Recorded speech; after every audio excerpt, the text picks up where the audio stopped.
Good evening. We're going to strike a little bit of a different tone than what you've heard just recently.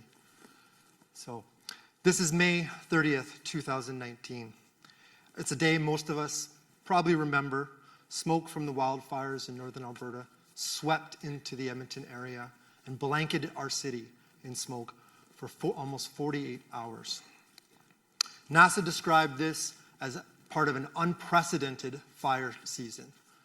3 times more fires than the 5 previous years combined. This is what ecological crisis looks like. As alarming as that information may seem, many of you might remember the smell of smoke that filled our homes and our workplaces. But I want to tell you what I remember. I remember waking that morning to the cries of my 12-year-old daughter. I remember her calling for me and saying, "Daddy, something is wrong." You see, I left the window open that night in her bedroom. And during the night, her lungs, her asthmatic lungs, were filled with smoke. And she was barely able to breathe, and she awoke vomiting.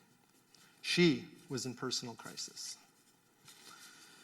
As someone who's keenly aware of the science and the effects of global warming, I fear for the state of this planet.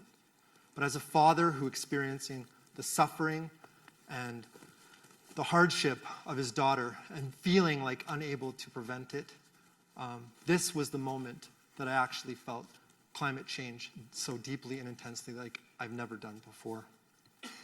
The confluence of indirect awareness of a planetary crisis and the direct and personal experience of suffering causes what is increasingly known as ecological grief.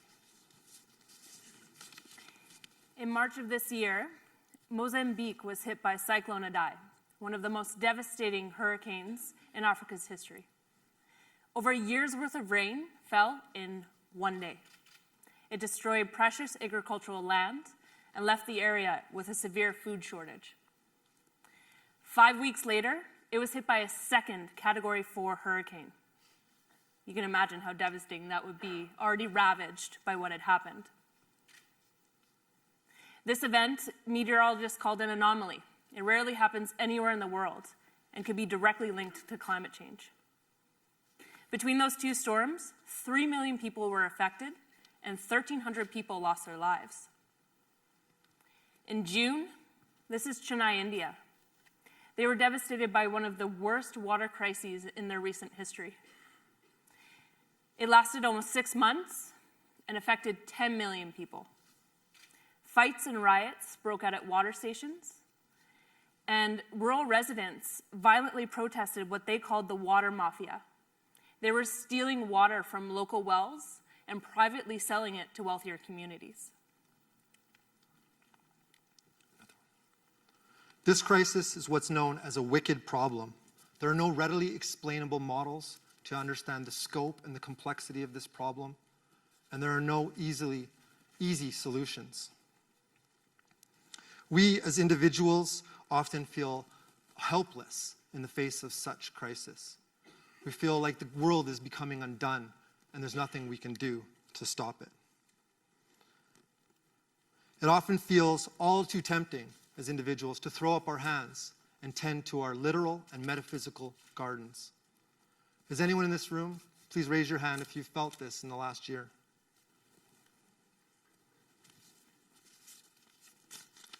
But don't worry, we're not here just to completely bum you guys out. Definitely not. We're also here to ask the question, how? How do we live in an age of crisis and grief? How do we work through these experiences and begin transitioning to a lower carbon lifestyle? Switch. As coaches and catalysts, we want to suggest that there are a few proven ways to take steps to help us move forward and to help us accept the mess that we are in, to help us feel it and begin to change, and then increase resilience in ways that allow us to stop being overwhelmed by the problem and start to become one of the solutions. We could spend hours talking about the techniques we use with our clients and in workshops, but in this short little time, what we want to do is introduce a basic model. So resilience can often be defined as the ability to quickly recover from difficulties and challenges, so what some call bouncing back. But it's also the ability and necessity to adapt and advance to states beyond just the status quo. And here's the good news. These skills can be learned and developed. But we need to be proactive about it. We can't just wait for adversity or the next major crisis to hit.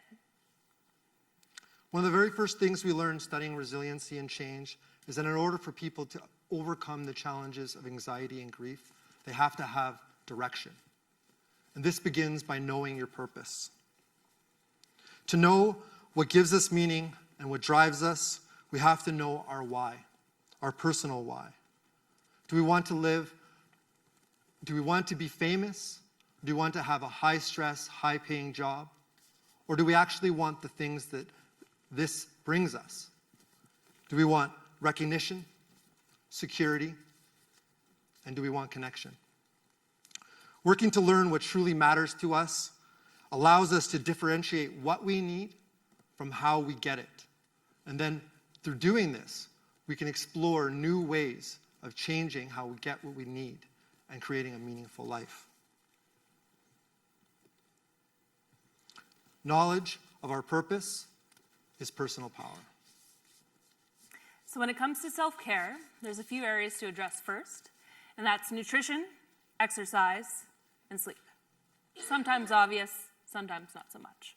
For nutrition, this means unlinking ourselves from toxic and wasteful food systems. So switching to a more plant-based diet and buying in-season, organic, local produce, and you've seen some great examples of that tonight.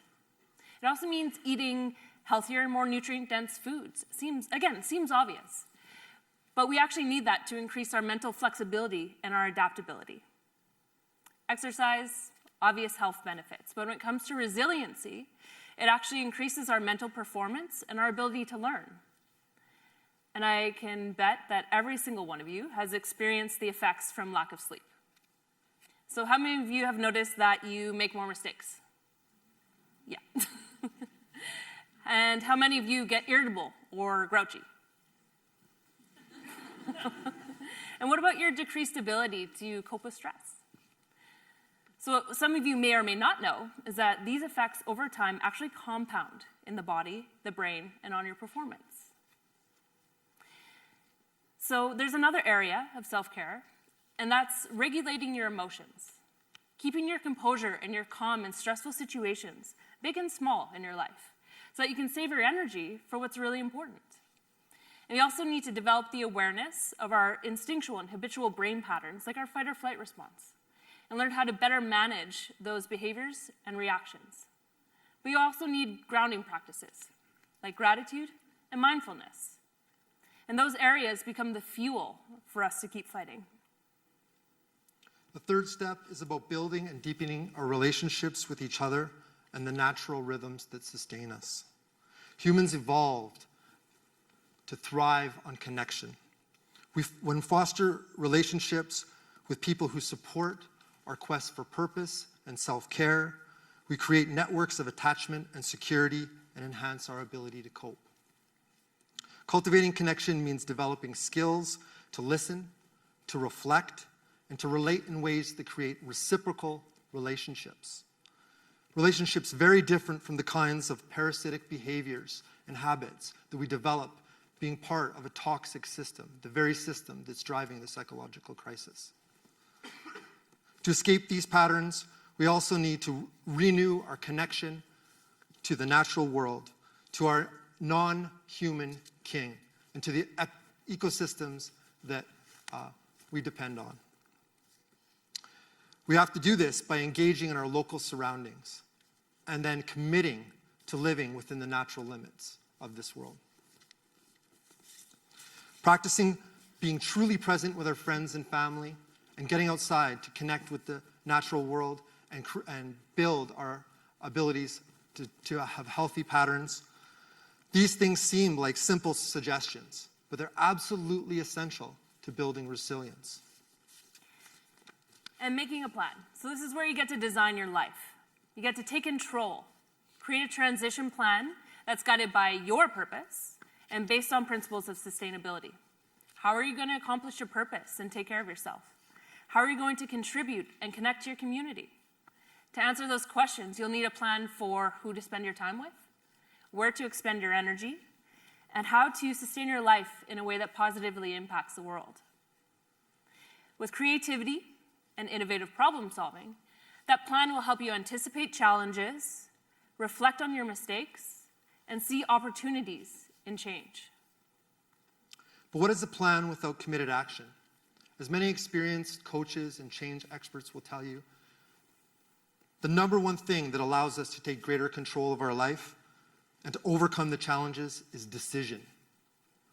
It is not the desire to do better, it is not the intention to change, but the decision to act that allows us to leap from one way of existence to a new mode of being. Neuroscience tells us that the best way to build new habits and sustainable habits is to do so incrementally. Small actions consistently. We need to implement our plan by acting consistently to anchor new behaviors. Resiliency increases when our best strategies for coping and adaptation become habit. So decide, follow your plan, and do the work. Another way to cope with eco-grief is by getting involved in community initiatives and activism. Large-scale social movements do not happen overnight, but they do depend on bold and daring individuals like Greta Thunberg, the thousands in Extinction Rebellion, and you guys, joining together to fight for truth, justice, and change. As coaches and change strategists, individually and in our workshops, we've helped people catalyze shifts in their mentality and their behavior. We're training people and asking them to be audacious, to be rebellious against the habits and ways of living that no longer serve them or the Earth community. If we are to confront our grief, we need to develop strategies to make substantial changes in the way we exist on this planet. There's no better way or no better reason to do this than to be our best selves, and there's no better time than now. Thank you. Thank you.